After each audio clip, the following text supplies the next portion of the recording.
everybody, what's going on? And welcome to Guns N' Roses Central. And we've got some Guns N' Roses news for you. So we've got an article on Alternative Nation, and it's more of an opinion piece. And they talked about how Guns N' Roses could possibly celebrate their 30th anniversary of Appetite for Destruction.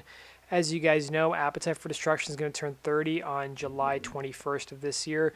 Still no word on what they're going to do, although Steven Adler has said in interviews that he hopes that Fernando has something cool planned. The article talks about Izzy Stradlin making an appearance and how he should really be part of the 30th anniversary celebration because they should have an Appetite lineup basically doing the anniversary, which I agree. Having Steven Adler play drums all the time. They also talk about having more songs off Appetite being played and actually playing the album from start to finish. And they also talk about staying away from the Use Your Illusion performances too. So not doing Illusion songs, not doing covers from the Spaghetti Incident or any Chinese Democracy songs or the Godfather theme, which Slash regularly does in concert. If you guys want to read the whole article, I've linked to it down below. Let's go on to our next piece of news. So we've got some news out of blabbermouth.com. So apparently Judas Priest, Linkin Park, Def Leppard, Skid Row, and Guns N' Roses members will be performing on the Comedy Jam. So the Comedy Jam is a show that's going to be airing on Comedy Central, and it's basically a music series. So it's premiering on March 22nd at 10 p.m. Eastern, and you can watch your favorite actors and comedians make their rock and roll dreams come true in the Comedy Jam. So the premiere episode features Tiffany Haddish performing Tina Turner's Proud Mary, Chris Hardwick, and Richie Sambora from Bon Jovi performing Wanted Dead or Alive, and Bobby Lee performing Rod Stewart's Do You Think I'm Sexy? And basically, acts will be designed to surprise, entertain, and utterly shock an unsuspecting live audience. So the April 19th episode, Bert Kreischer, Scott Stapp, and Ron Bumblefoot Tall will be performing Higher by Creed. So I'm probably going to check this out and see exactly whether the show is worth watching or not.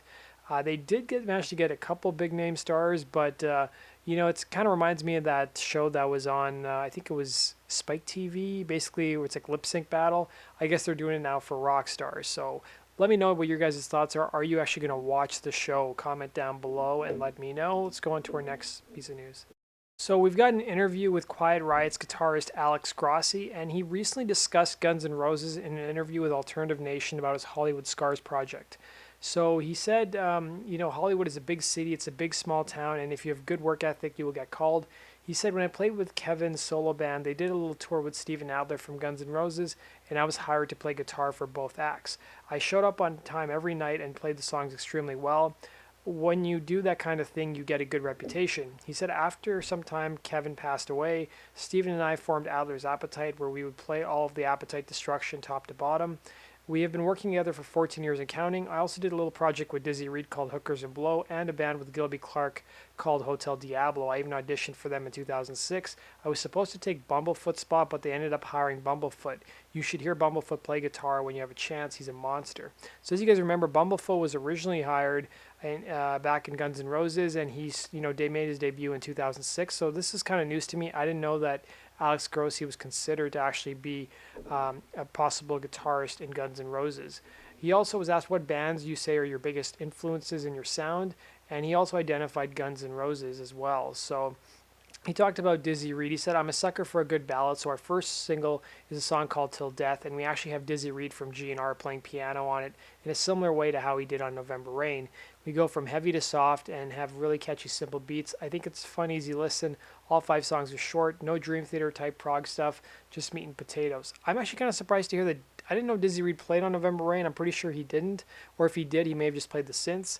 But he always, of course, never played the actual song live on piano. It was usually Axl who would play it, and I think Dizzy would just play synths in the background. So that basically does it for today's Guns N' Roses news. Thanks for watching, guys. As always, make sure you subscribe to my channel for the latest Guns N' Roses news, and be sure to follow me on social media on Twitter and Facebook. The links to my social media are down below. And please hit the like button if you guys enjoyed today's video, and let me know your comments down below, and I will answer your guys' comments. Take care.